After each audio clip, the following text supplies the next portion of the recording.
पिछले एपिसोड में हमने सफ़र किया उदयपुर से राजकोट तक का, जहां काफ़ी अनफॉरगेटेबल एक्सपीरियंस को बुना। उदयपुर की नैरो लेन्स और हेवी रेंज को हमारे स्किल ड्राइवर्स ने अपनी एक्सपर्टीज से इजीली नेविगेट किया और अपोलो एंड्यूमैक्स LTHD टायर्स ने अपनी रिलायबिलिटी से हर चैलेंज को स्मूथली टैकल किया। राजकोट पहुंचने पर हमने न सिर्फ शहर की रिच हिस्ट्री और वाइब्रेंट कल्चर को देखा, बल्कि कोफ्तगारी मेटल क्राफ्ट जैसे यूनिक GI टैग प्रोडक्ट्स के जरिए राजस्थान की क्राफ्टमैनशिप को भी समझा। इस सफर में हर मोड़, हर शहर ने अपनी एक नई कहानी सुनाई और हमारे ड्राइवर्स और टायर्स ने मिलकर इस जर्नी को एक मेमोरेबल एक्सपीरियंस बनाया। अब तक हम अपनी जर्नी में 6000 किलोमीटर का सफर तय कर चुके हैं। ये सफ़र काफ़ी एडवेंचर्स और वैरायटी से भरपूर रहा। पहाड़ों, बारिशों और कठिन रास्तों ने हर समय एक नया चैलेंज दिया और हर मोड़ पर हमें कुछ नया सीखने का मौका भी। सफ़र के दौरान कभी स्टीप क्लाइम्स, कभी स्लिपरी सरफेसेस और कभी बम्पी रोड्स का सामना करना पड़ा, लेकिन हर चैलेंज ने इस जर्नी को और भी एक्साइटिंग और मेमोरेबल बनाया। अपोलो एंड्यूमैक्स LTHD टायर्स और हमारे स्किल ड्राइवर्स ने मिलकर सभी कंडीशंस को कॉन्फिडेंटली हैंडल किया और हमारा सफ़र काफ़ी स्मूथ चलता रहा। ये 6000 किलोमीटर का सफ़र सिर्फ किलोमीटर्स में नहीं, बल्कि एक्सपीरियंसेस में भी गिना जाएगा। राजकोट से निकलकर हमने अपनी जर्नी को भुज की तरफ बढ़ाया। भुज, जो गुजरात के कच्छ रीजन में स्थित एक शहर जो अपनी रिच हिस्ट्री और कल्चर के लिए जाना जाता है। 1510 में राव हमीर जी ने बसाया ये शहर कच्छ की रॉयल लेगेसी और आर्किटेक्चरल ब्रिलियंस का एक जीता जागता एग्जाम्पल है।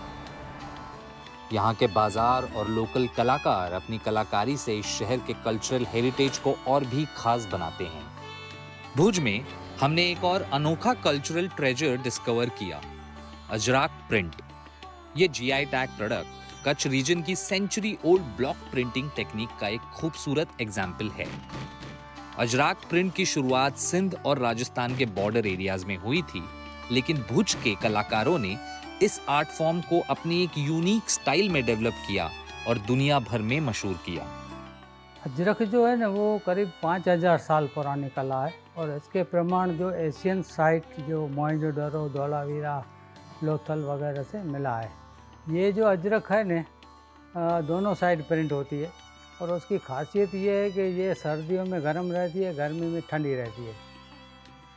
GI टैग जो मिला है ना, एक रजिस्ट्रेशन हो गया कि एक हमारी बौद्धिक संपदा जो थी उसको रजिस्ट्री बन गया। अच्छा, इससे रजिस्ट्री बनने की वजह से इसकी डुप्लीकेशन जो करते हैं ना, उनके ऊपर थोड़ी लगाम आ जाएगी। भुज के कल्चर और यूनिक क्राफ्ट्स को एक्सप्लोर करने के बाद हमने अपनी जर्नी को बढ़ाया जामनगर की तरफ।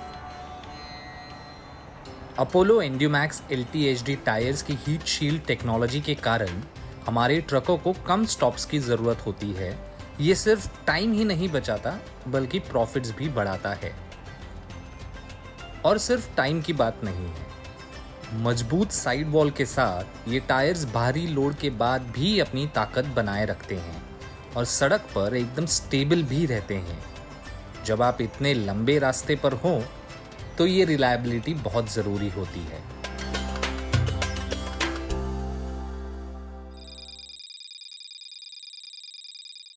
जामनगर महाराजा कुमार श्री रंजीत सिंह जी ने 1920 में प्लान किया था और तब से लेकर आज तक जामनगर अपनी रॉयल हेरिटेज और कल्चर को साथ लेकर चलता है।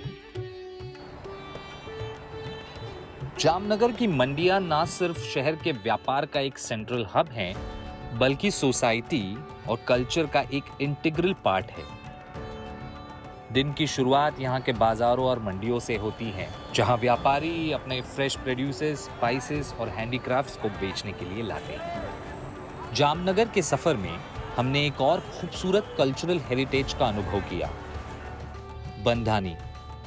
ये GI टैग प्रोडक्ट गुजरात की century old tie dye technique का एक जीता जागता एग्जाम्पल है। बंडानी, जो बंधेज के नाम से भी जाना जाता है, अपनी जटिल पैटर्न्स और कलर्स के लिए मशहूर है। बांधनी का जो आर्ट है वो जामनगर में 400 साल से है, बट पहले वो कच्छ में था।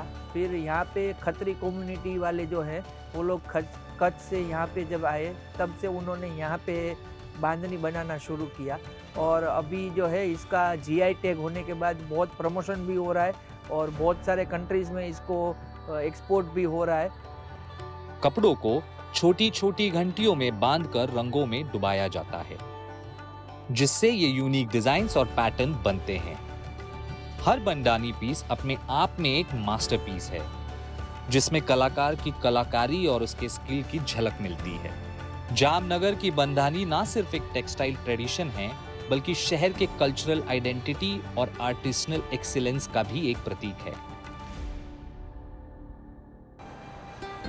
जैसे ही हमने अपनी जर्नी के अगले मोड को एक्सप्लोर किया, हमारे ड्राइवर्स और अपोलो इंडोमैक्स LTHD टायर्स ने भी अपनी एक्सीलेंस को फिर एक बार प्रूव किया। ये सफर हर दिन नए चैलेंजेस के साथ आया, और हर चैलेंज को सक्सेसफुली टैकल हमारे ड्राइवर्स के स्किल और टायर्स की रिलायबिलिटी ने किया।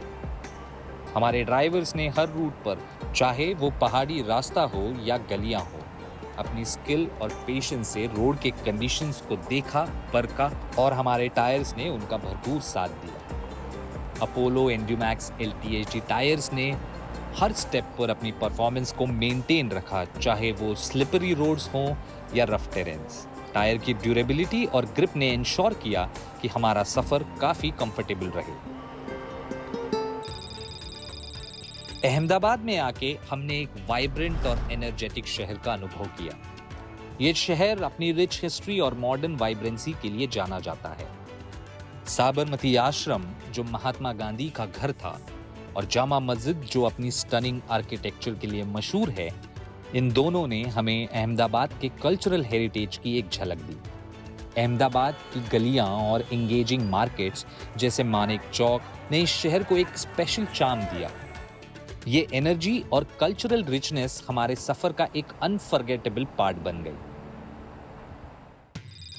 अब हम सूरत की तरफ अपनी जर्नी को कंटिन्यू करते हैं। अहमदाबाद से सूरत तक का सफर एक और मेमोरेबल चैप्टर का हिस्सा बन गया। सूरत अपनी वाइब्रेंट मार्केट्स और रिच टेक्सटाइल हेरिटेज के लिए मशहूर है। यहाँ के फेमस लैंडमार्क्स जैसे कि सूरत कैसल और डच एंड अर्मानियन सेमेट्रीज ने इस शहर की हिस्टोरिकल इंपॉर्टेंस को हाईलाइट किया। यही हमारा एपिसोड खत्म होता है। अगले एपिसोड में हम गुजरात से महाराष्ट्र तक का सफर तय करेंगे। हम पुणे, मुंबई, कोल्हापुर और गोवा जैसे ब्यूटीफुल डेस्टिनेशंस को कवर करेंगे। Coastal roads, rain, slippery surfaces और चैलेंजेस वेदर कंडीशंस, ये सब हमें अगले चैप्टर में फेस करना होगा। लेकिन हमारे ड्राइवर्स और अपोलो इंडोमैक्स LTHD टायर्स हर चैलेंज के लिए तैयार हैं। उनकी एक्सपर्टीज और टायर्स की ड्यूरेबिलिटी हमें हर डिफिकल्ट टेरेन को कॉन्फिडेंटली हैंडल करने का कॉन्फिडेंस देती है।